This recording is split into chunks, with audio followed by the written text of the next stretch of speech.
Ah, cool. Okay, hey everybody. Let's see. Oh, you still can't see my table. So the thing is about going live is I don't get a preview of what's happening. So I went live this morning, and so now I've scooted down on my desk, hopefully trying to see if I can get a view of my desk so y'all can see the tarot reading. Let me see. I'm gonna aim the camera down a bit.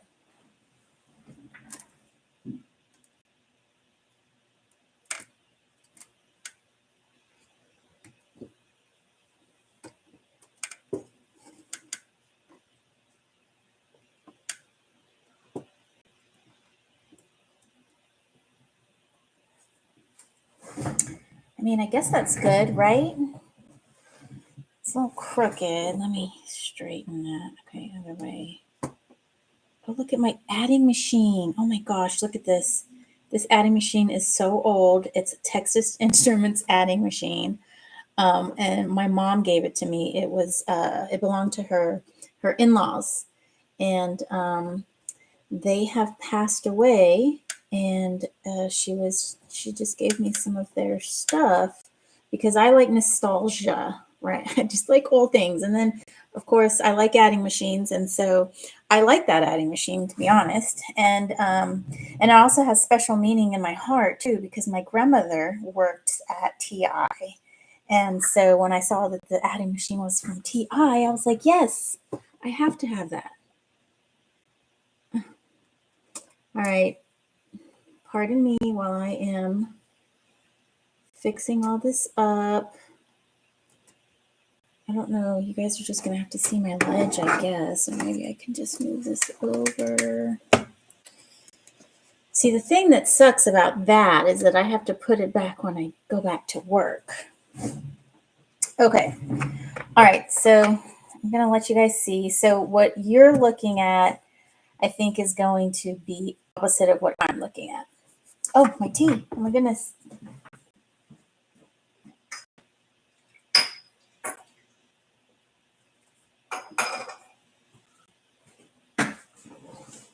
So this is a little strong. It's supposed to be white tea. Why is there a glare? Is that the... Let me see. Oh, that's nice. Look at that. Turn it down a bit. Okay. All right. This is cool. Look at that. This button, y'all, was from my friend, Alicia. She passed away. We have been friends. We've been friends since high school. We hung out a lot. We were roommates, and she had a condition in which her lungs, it was kind of like COPD. And anyway, she wasn't in good shape, and she passed away last year. And so her friend that was handling the services and all that, when we went to her funeral, she had a jar of buttons. She collected just anything, the strangest stuff. We love to go thrift shopping. As a matter of fact, she was the one who showed me Goodwill. Like, I never knew Goodwill existed and that we could buy such cool old things. And so yeah, so this is a button that I picked, and I keep it close because my friend Alicia, I used to call her Squeesh, Squeesha. Okay, guys, so today we are using Legendarium Tarot. We're using the Star Tarot, and we're also going to draw a card from the Jade Oracle.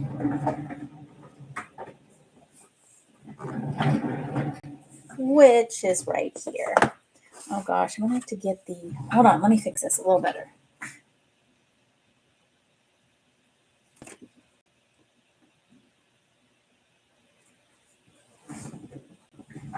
Okay. All right, so let's start off with, so tonight, this live is going to be, oh, we've got two people here. Hey guys. So we've got, oh, I lost my train of thought. We're doing a tarot reading for 2025. And I think I want to do Legendarium first because I really like the art of the Star Tarot. And for those of you that don't know, Star Tarot is a thought-based tarot deck. And Legendarium is a lesser known tarot deck, but this was a Kickstarter. And I bought this from Kickstarter, actually. My brother's texting me. I still do not know how to turn off my notifications on my computer. Oh my gosh, you guys must think I'm just like a noob when it comes to computers. I'm not. I don't know. I like notifications, and I find if I turn something off, I can't figure out how to turn it back on. I can definitely turn my phone notifications off, but then they still come through my computer. I'm just going to try not to get distracted. All right.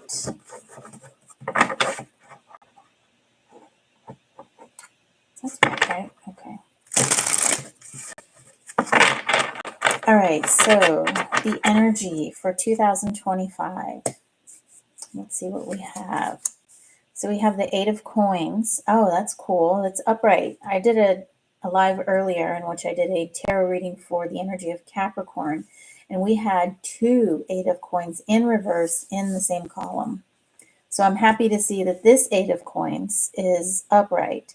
And this is just hard work, mastering your craft, working with mastery and working because not only do you love it, but working because you know what you're doing. I'm listening to this book on Audible by Robert Greene called Mastery, I think is what it is. And he's talking about apprenticeships, how they used to be about 7 years, and it added up to be about 10,000 hours. And that's when you become a master at something, is when you've done it for 10,000 hours. And I concur.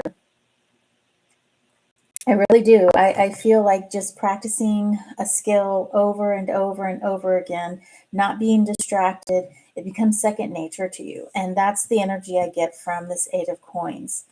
The little keyword it has is forge.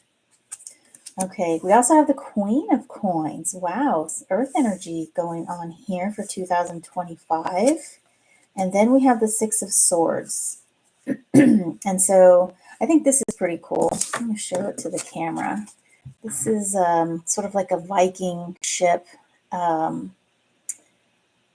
Pretty cool. I like that. And so the 6 of Swords in the RWS system is taking a voyage, moving on to better waters, I guess you could say. So we've got earth, and air here for 2025.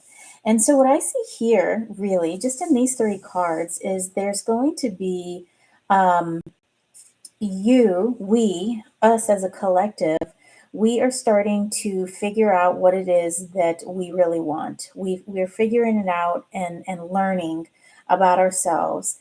And we're putting our expertise, our mastery, our 1,000 hours into something. And the Queen of Coins reminds me of the Empress, and that she is very loving, very giving, very kind-hearted. She wants to give of herself to help others.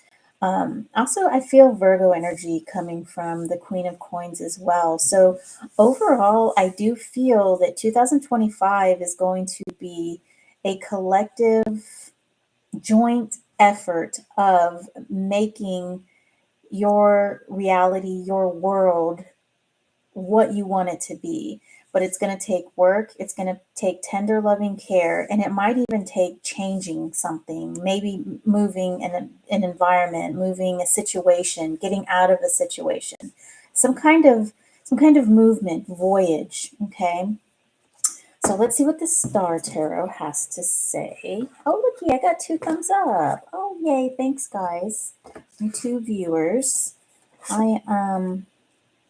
I was kind of sad to see that I lost 2 viewers for some reason. I don't know. I think it was after the live I did on my phone. And I was like, oh, darn. And I actually feel bad when I lose viewers or subscribers, I guess is a better word. And so I kind of felt bad. And then I did the live this morning, and I saw one of my viewers came back. I don't know if it was one of the ones that I lost, or I got a new one. So whoever you are, welcome. Totally appreciate that. All right, so this is the Star Tarot. This is the second edition, and as I said earlier, this is a thought-based deck. I really love these backs. Super cool.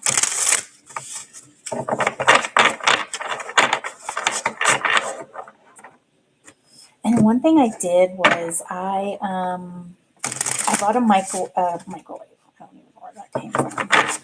I bought a microphone arm stand, and I put it on this little wheeled cart that I have that's next to my desk downstairs. And I put my microphone on it so you guys can't hear the thunk thunk whenever I'm shuffling and doing whatever with the cards.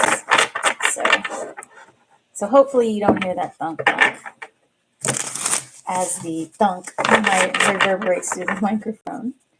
All right, let's see what's going on. Okay, oh, Prince of Wands. That's some fire energy. Then we've got the Four of Pentacles in reverse. I like that. I'm getting a feeling that I need to go down with this. So we've got the Six of Wands here. We've got more fire energy. Six of Swords in reverse. Okay, then we've got Temperance in reverse. We had Temperance in reverse earlier for the Capricorn reading. Ten of Wands in reverse. Then we've got the Hanged One upright. We also have the World in reverse. Indicating there's still some more work to be done. And the Queen of Swords in reverse as well. Wow, I like this. I like that we have the Six of Swords in reverse here, Six of Swords upright here, but yet we have the World in reverse over here. So what this is saying to me is there might be an urge, there might be some kind of desire or even a pull for us to change environments, change something, make a move, so to say. But what this is telling me here is that there's still work to be done. I think the work that has to be done is part of this cultivation, part of the love, part of the giving of yourself into something that is greater than what you are, right? And so for whatever reason, we're going to feel an urge to move, to maybe shift focus, to maybe physically move. But what I'm seeing over here with the World in reverse and the Hanged One here is that we need to really rethink that. We're not quite ready. We need to look at it in a different, I wanted to say dimension for some reason. This card really is pretty cool. Check this out. I'm going to show it to you upright. It is upright. It's like, I don't know, like a Buddha, Gandhi or something. I kind of get that kind of feeling. And so this card often can talk of sacrifice, but often this is a card to look at things in a different manner. Instead of looking at it head on, instead of looking at oh, someone said hi in the chat. Let me say hi. Instead of looking at it in maybe the way that other people are looking at it, or the way that you think it needs to be looked at, try brainstorming and looking at it in a different way. Turn yourself upside down. No, I mean that could work, but the way that things appear to be are not always the way that they are. Hey there. Oh, you know what? I don't have to type in the chat. Yeah, we learned that, Hannah. Yes, we did. The more intuitive me says hello. Hey there. Hey, I haven't seen you around. The more intuitive me. Cool. Happy to have you. All right. Oh, I just nudged the mic if you could hear that. I don't know if you could hear it. Okay. And so here with our Eight of Coins, our forging, I really like that we have this Prince of Wands here because did we have the Prince of Wands? I think we did. We had the Page of Rods in the previous reading. This is the first time I see your channel. Oh, cool. Yeah. Well, thanks for joining. The more intuitive me. Yes, my channel has been around almost a year, I think. Yeah, and I read tarot, I look at the stars, and I interpret what's going on in the sky. Um, I read the stars in an astrological sense, but I do constellational astrology, and which means tropical is different in that they divide everything into equal 30 degrees of the sky, right? And so what the constellational astrologists do is they divide that chart wheel by sign and they read it as the actual luminary is transiting the actual constellation in the sky, which is pretty cool. So right now the actual moon is in the actual constellation of Capricorn. I don't know what the tropicals say it is. Let me see. Let's see if I can find it. I'll do a quick search. Let's see. What sign is the moon in? Let's see. It says the moon is in Aquarius.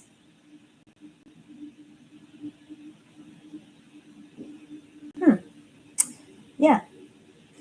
So they say that the moon is in Aquarius, but if you look in an app, the moon is actually in the constellation of Capricorn.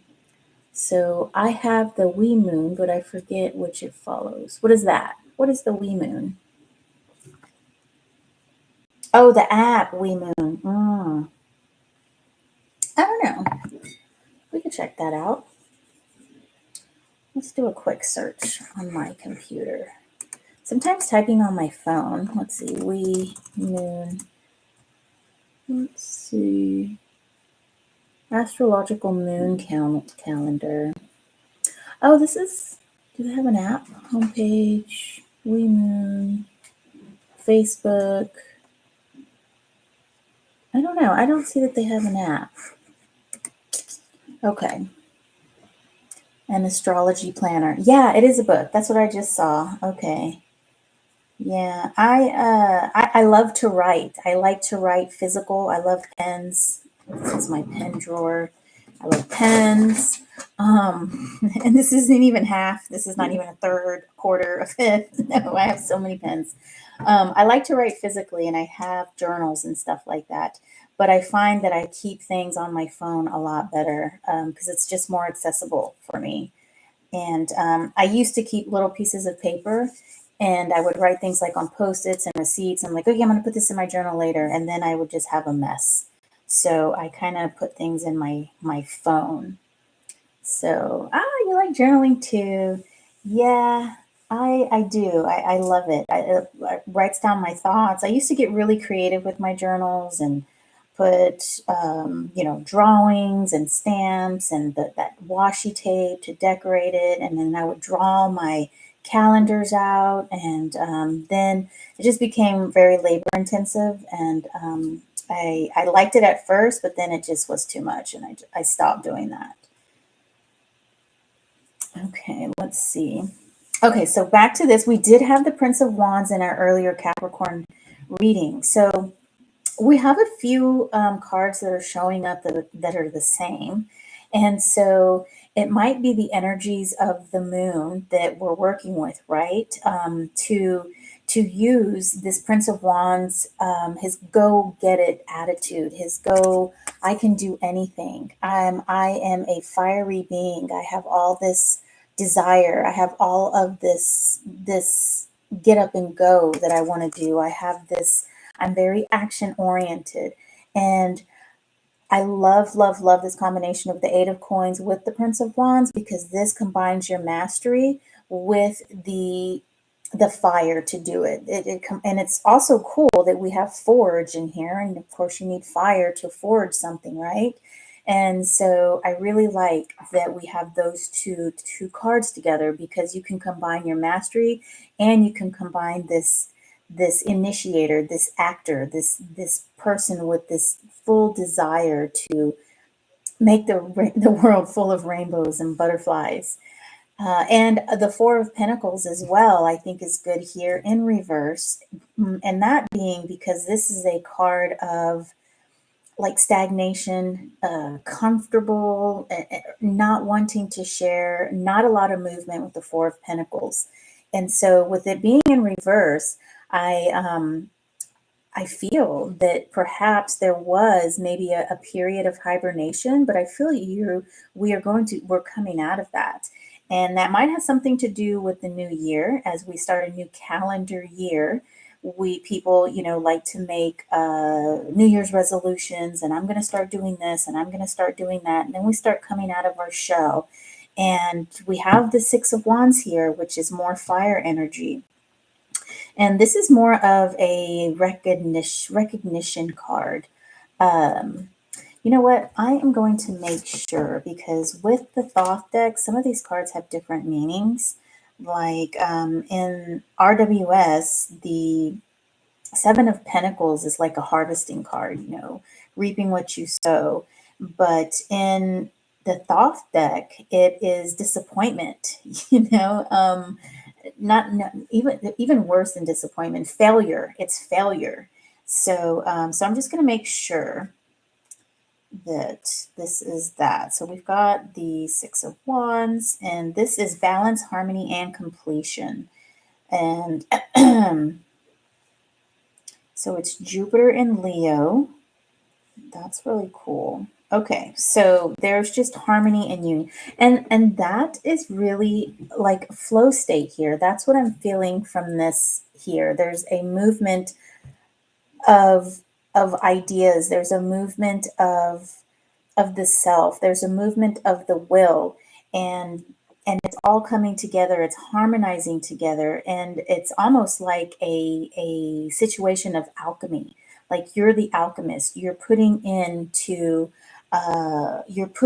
what your raw materials, what you want to get out of it, and that, like I said, is your mastery, and then that is your will and your get up and go, right? Mhm. I'm going to check the chat. The more intuitive me says some of the Thoth decks read similar and some different. My sun and moon is like that. So do you read tarot as well? More intuitive me?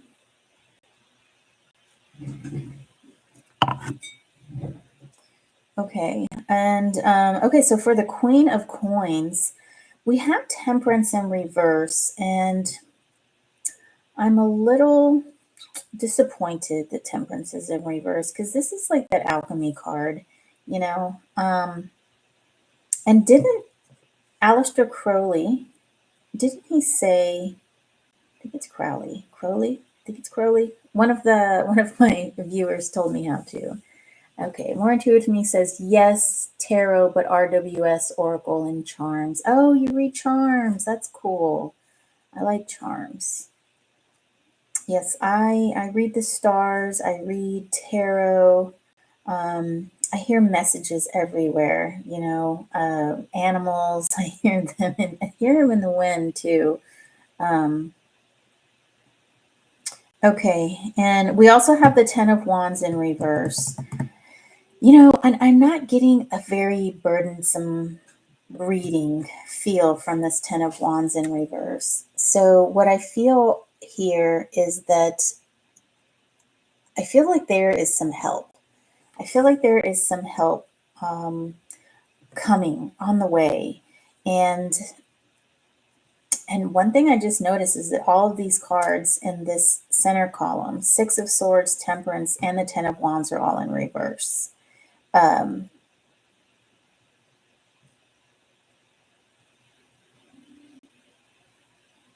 So I really feel that there is an emphasis being put on this Queen of Coins here, and the emphasis being that I think a lot of the energy, the focus needs to be in putting your blood, sweat, and tears into this project, into whatever it is you've got going on here, your mastery.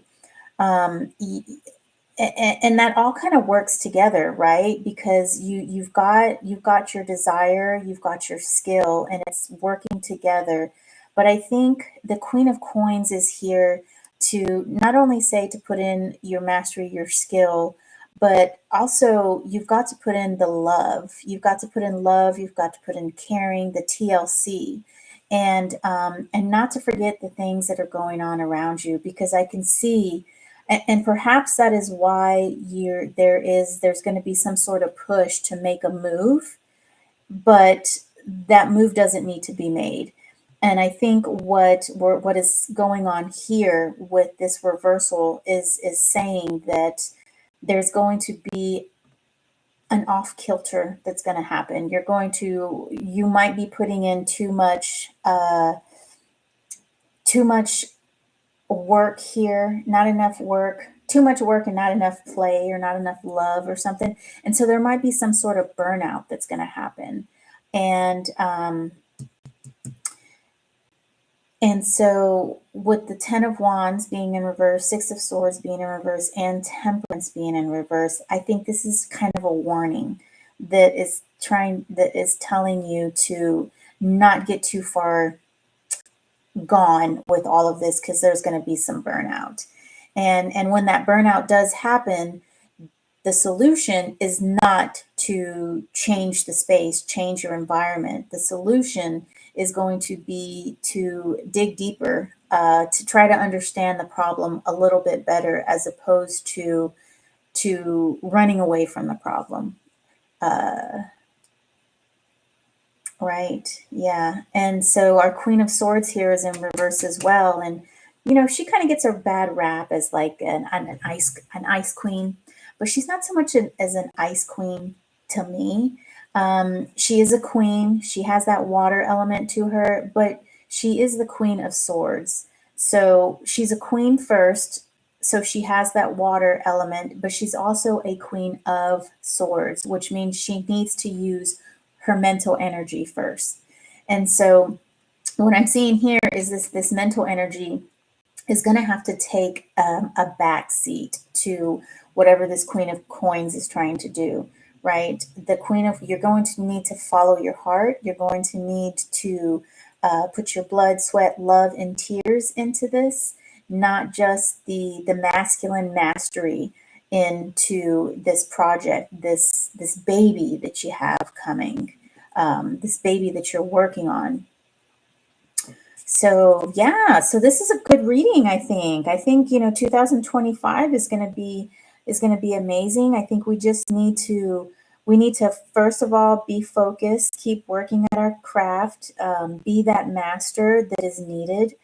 But we also need to remember that we need to put love in there. We need to put the TLC, tender loving care, right? We need to keep that balance, that equilibrium.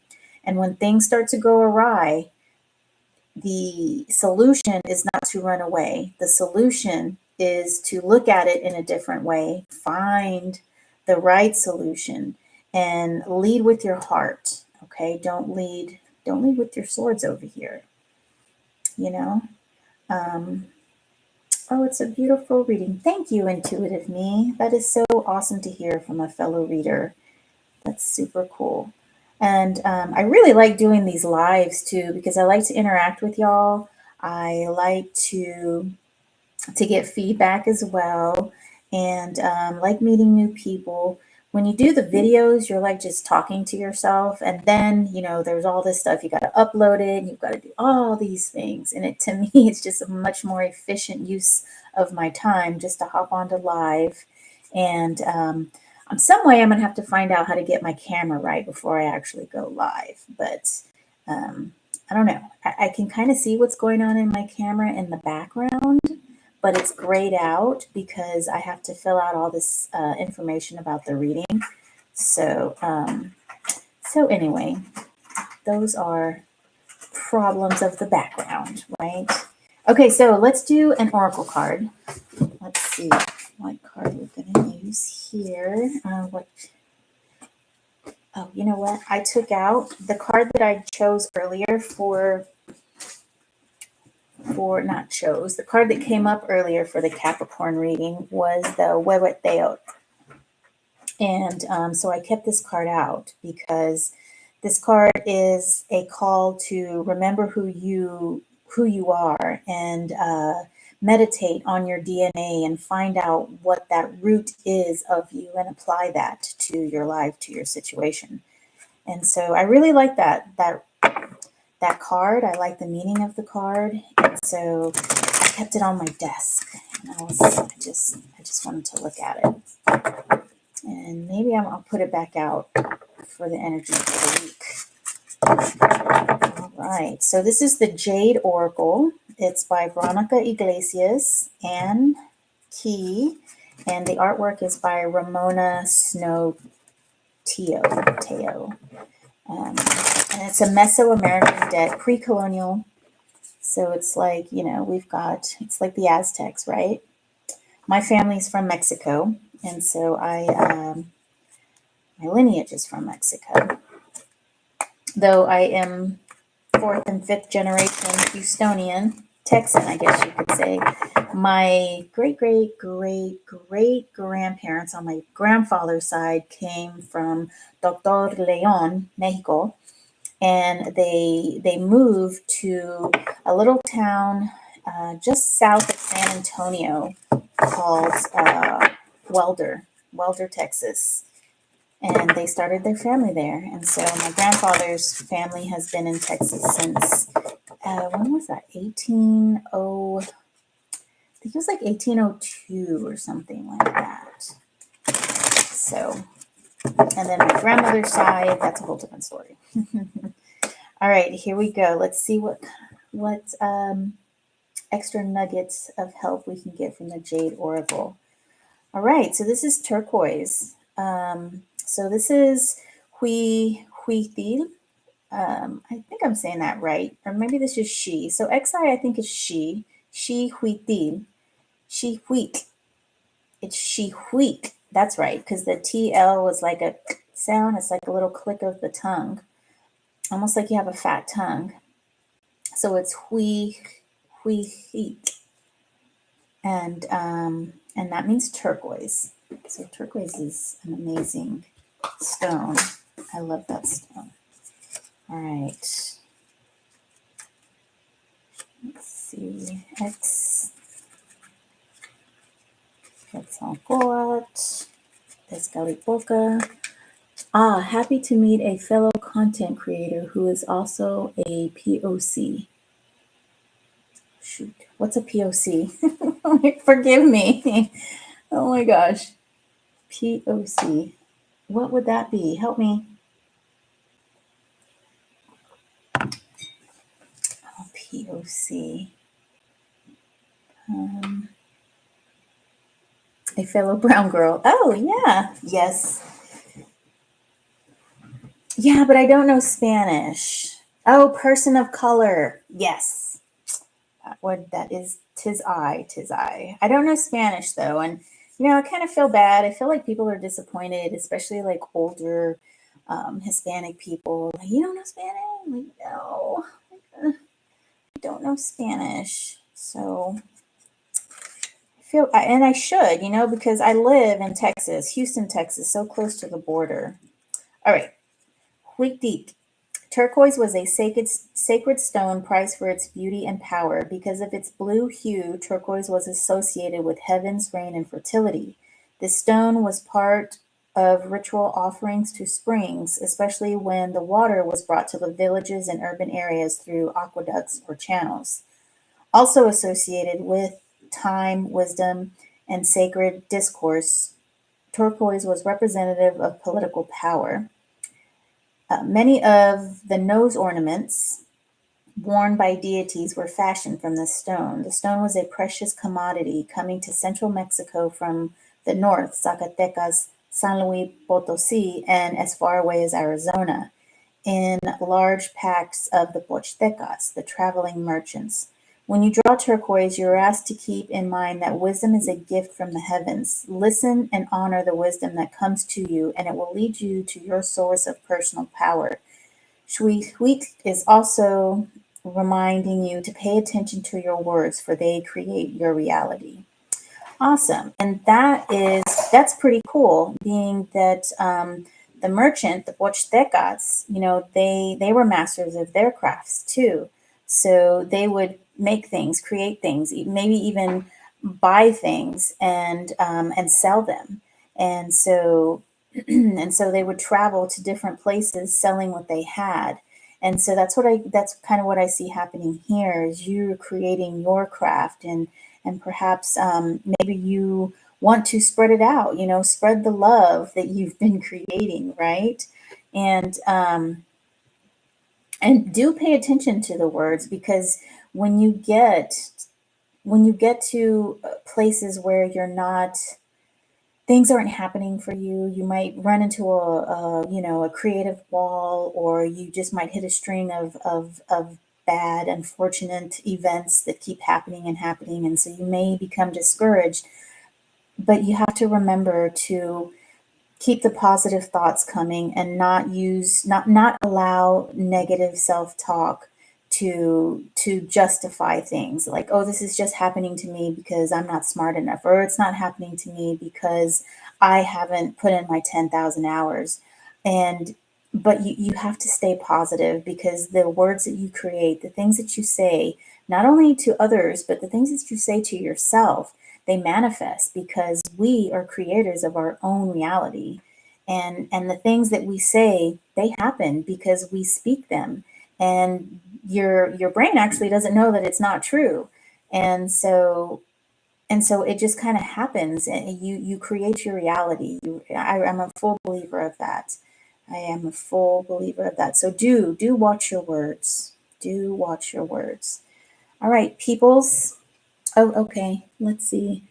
The more intuitive me says, that's okay. I learned Spanish, but I didn't teach my kids. I get a lot of backlash for that. Yeah. Well, my grandmother knew Spanish, and when we were younger, she would try to talk to us in Spanish, and we would always answer her in English. And so my grandmother, though, didn't teach my mom and my uncle Spanish, because back where they lived, they're from South Houston, and so I don't know if this was just their neighborhood, or possibly it was like everywhere, but they were not allowed to speak Spanish. They would get in trouble for speaking Spanish. And so, part of the assimilation is to learn the language, right? And part of colonization is to erase the previous culture, starting with the religion first, and then it goes to the language, and anything that is even so much related to the conquered people is to be forgotten and never remembered again. But the greatest thing that we can do is to not forget it, and to pass it on when we can. So that's why one of the reasons why I like reading with this Jade Oracle is because it brings in some of the teachings from my lineage, and a lot of that information was unfortunately lost during the conquest. So, oh, if I could recommend a book, oh my goodness, it just slipped my mind. I have it right here on my phone. I listened to it on Audible, and it's about Native Americans in North America. They don't really talk about the Aztecs very much, and those people, because they were conquered right away. But the northern Native Americans really put up a big fight, a huge fight, and much to what we are taught in school, that the white people came in and killed all the Indians or whatever, and then they were gone. That's really not how it went. I mean, there were the Indians, the Native American. I don't really like to use the term Indian, by the way. And they held on to power in North America for a really long time, and it wasn't until the early 1800s, maybe even mid to late 1800s, I would say, that they really sort of lost power, relinquished it. Anyway, the book is called Indigenous Continent by Pekka Hamalainen. I'm going to put it in the chat. I highly recommend this book. If you can listen to it on Audible, I think it would be great. Well, it's great for me because I have a long commute into work, it's like 45 minutes. And so I just pop on Audible, and I just listen to something. Oh yeah, that other book that I'm listening to that I talked to you about, the 10,000 hours, is called Mastery by Robert Greene. Okay, so let me put this in the chat. So it is called Indigenous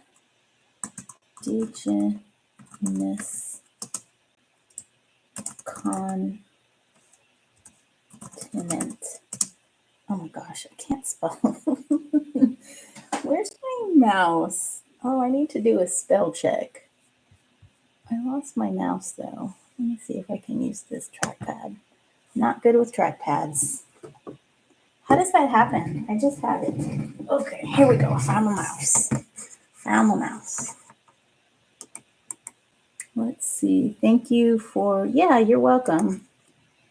Indigenous continent. Indigenous, yeah. And it's by Pekka Hammer.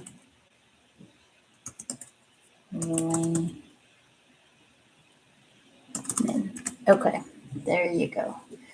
All right. Well, it was so nice to meet you, the more intuitive me. I'm like I said, I'm always happy to meet a fellow reader. That's so cool, and I hope to see you around again. I just read Braiding Sweetgrass and Seed Keeper. Oh, cool! I've not heard of those. Yeah, sweetgrass is always braided. Like, what is that about? I wonder. Is there a reason why they braid sweetgrass?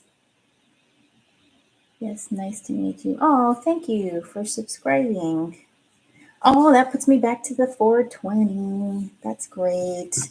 Yes, I was so sad when those two people left. And, I take it so personally and I know I shouldn't, but it's just like, I'm like, why'd you leave? I thought we were friends, Yes, it's part of the native custom. Oh, okay. Yeah, I have some sweetgrass. It was given to me, but I don't think it's braided. Yeah, I mean, I have, well, I don't really talk to him anymore. It's a long story. But one of the sun dancers came back and he gave me some sweetgrass, but I don't think it was braided. I have to look at it. I need to look at it. I have it put away because I'm like, oh, I love this sweetgrass. I don't want to use it, but I should probably use it. Yeah, it is sacred. It is sacred. Okay, guys, my husband is going to be home in a little bit with my son. We're probably going to have to figure out what we're going to do for dinner. And yeah, I got to go back to work tomorrow. So thank you so much for hanging out, Intuitive Me. Thank you for subscribing. I appreciate it. And I will see you next reading. Oh, Sacred Me, what is your moon sign? And I'll do that for my next reading. I'll do your moon sign. What constellation is your moon in? I like to work with the moon. I feel her energy most intensely. Aries, sun, and moon. Okay. Okay, awesome. I am a Libra moon and a Virgo sun. I actually have a stellium in Virgo. So I've got lots of Virgo energy. And I think most of my life it was like repressed because I tried my hardest not to be organized and not to care and all of this stuff, but I really do. And then finally when I realized it, it was like, like, oh gosh, that's really just who I am. Checking things, checking them again, and then rechecking. Like, it's just, I know it seems a little crazy, but that's just, I guess that's just me, right? All right, I will do an Aries moon reading next video. It's probably going to be a live because the videos take so long. So talk to you guys later. Thank you so much for watching and take care. Yes, same for me. I'm Gemini rising and I discovered that till later in life. Yeah. Yeah, I'm also Virgo rising too. Cool. Okay, bye.